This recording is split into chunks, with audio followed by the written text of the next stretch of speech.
The Magicians and Mrs Quent. I believe it said Quent.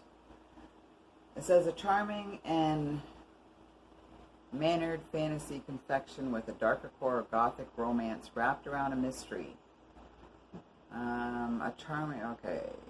Combines the sense and sensibility of Miss Austen with the sweet and romantic passion of the Miss Brontes in a... Kitty's meowing. He wants attention. I hear you. Here. Yeah, you're on camera. Yeah. Well. Mm-hmm. Uh-huh. Do it again.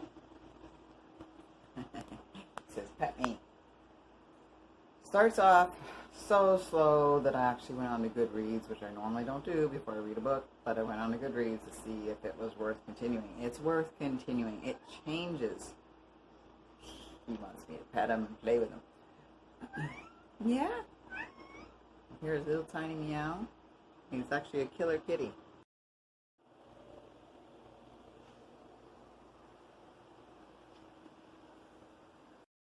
Ivy, her dad used to tell her stories about Atlantia, and I think this would be said Weirdwood, and how the forest came alive and fought back. And this was kind of like a favorite story of hers as a child. And then later, as it moves along in the book, she gets tied up with Weirdwood and finds out it wasn't just a fantasy story that her dad tells her.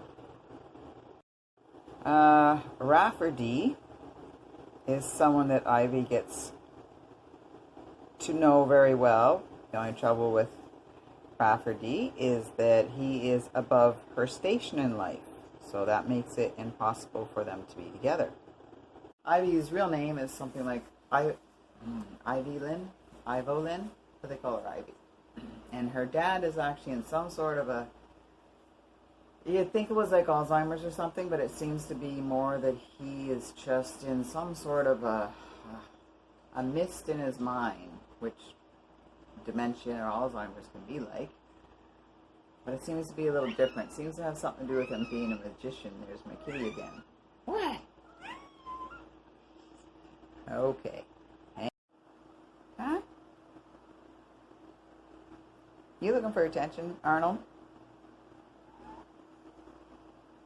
Arnold? Oh, now he's going to stop. Now you're going to stop. Hey. Also has two sisters, and it talks about her two sisters and the things that they go through. And since the father is incapable of really looking after them, it's getting very difficult to afford the home that they're in, which means that their cousin is going to be taking over their house that they're in, which he's very greedy, and they're going to have to get out. And Ivy can't marry Rafferty, so she has to go away and take a job. And the job that she takes as a governess looking after two children is near this forest of Weirdwood. And there's actually a background to it that she was involved in, which she didn't remember or realize. And so she gets mixed up in all sorts of things when she takes off and goes to this new home and to this new job that she has.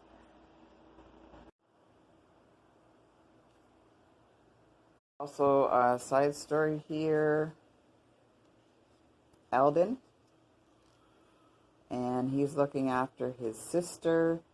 Their father drank all their money away, and Eldon is determined to give his sister a better life, and things are not going very well for him, and he gets entangled in some shifty kind of work, trying to make some money, so he's in a little bit of trouble right now. I haven't finished the story yet. That's an envelope. I did have a marker. I think it fell someplace, so there was an envelope handy, but I'm getting close to the end. So they have to send the children away because Weirdwood Forest actually tries to take the children. So they sent them away, but she's still there, and at this big house where she gets a job as a governess. But anyways, there's a fair bit going on here, and it is worth the read, I think, anyway.